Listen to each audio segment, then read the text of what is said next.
Hello everyone, welcome back to my part 2. I did get a comment in my previous video about comparing the lowest tax, lowest state or province taxes.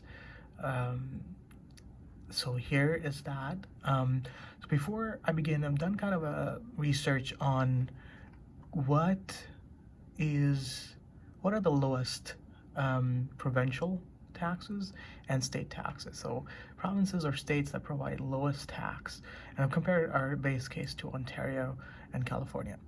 So in Canada, what I've seen is that the Northern Territories, Yukon and Nunavut, on $150,000 have an income tax of around $9,700. Um, and some others are on the lower end. Um, Actually, just BC is slightly lower than Ontario. I thought Alberta would have been a little lower, but it is actually higher than Ontario. Saskatchewan, I'm not sure what's going on there. It's pretty high. Um, in the U.S., the story across the different states remains pretty consistent.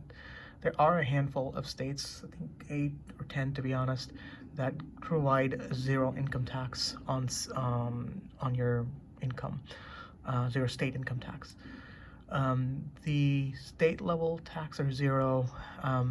The maximum tax that the state can put on you is 10%. And I would like to have that in Canada as well, where we cap out at 10% and we don't go to like 13, 12%. The other side of the equation is sales tax. Now, you'd think that if the state isn't charging much in income taxes, maybe it's getting its revenue from sales tax. The only state that I found that offers zero sales tax and zero income tax is Alaska.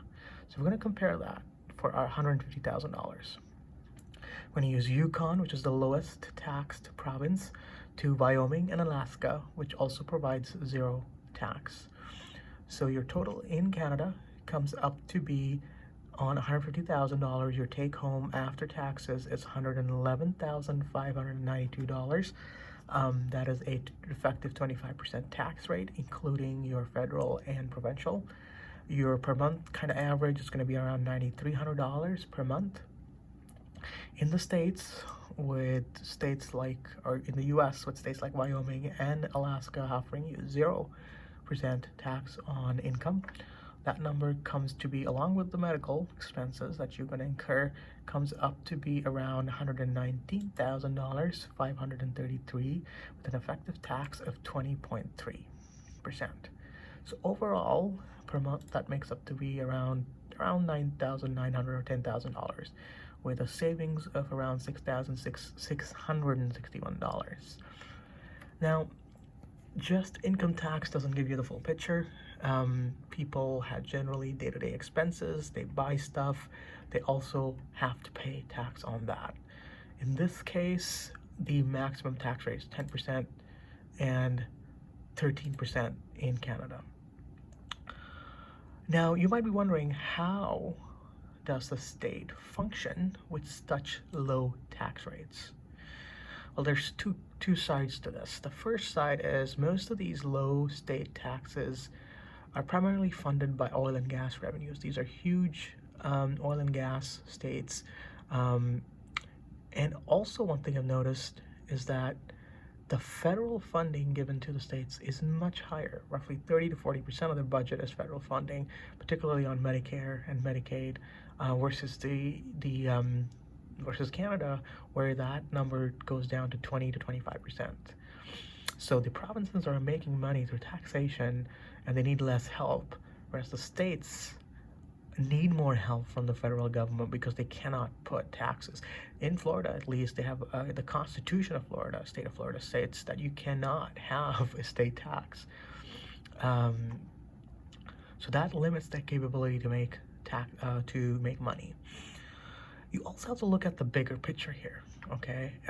If these governments are charging such high percentages or such low percentages, how are they balancing books? How good are they at balancing books? And are they taking on debt? right? So overall, the global picture on the federal level on both countries is that U.S. debt, obviously famous for taking on debt per capita, this is per person, is $113,000 US. In Canada, that number drops significantly down to $38,000. Again, not good numbers to have to begin with, but definitely the debt per person in the US is much higher, several times higher than what it is in Canada. That debt is also increasing at a higher rate in the US. So the US adds roughly $6.4 billion per day. Canada adds 390 million. Obviously, you know, you're not comparing apples to apples here. US is a much bigger country than Canada. You would expect the US to have much bigger deficits or debt per day.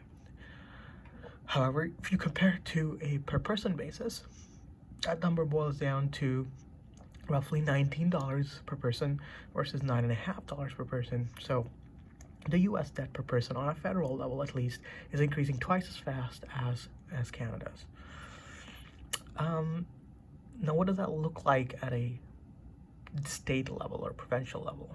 The debt, they're actually doing pretty good on a per person level, on a debt per person level on a state or provincial level, because the maximum that you get here is around $10,000, and in Canada that number goes to around 17,000, almost 18,000 in Ontario. You can see some of these ones that I've highlighted.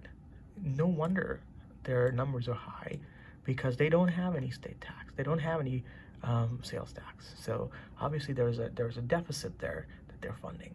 $10,000 per person. Almost all the provinces have pretty low, I would say, to average debt, except for Ontario. Ontario does a miserable job at first taxing you, sales tax, income tax, right? Income tax, I would say, is in the middle of the bucket there. Sales tax, property tax of 1.7%, and then having the deficit, not balancing the books, and having a deficit of $17,000 or $18,000.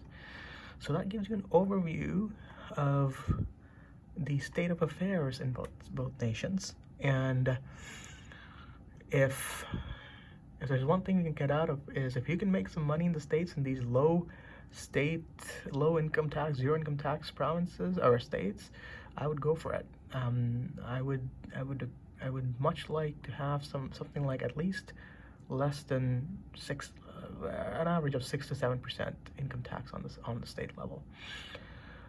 If you like my videos, please subscribe and like.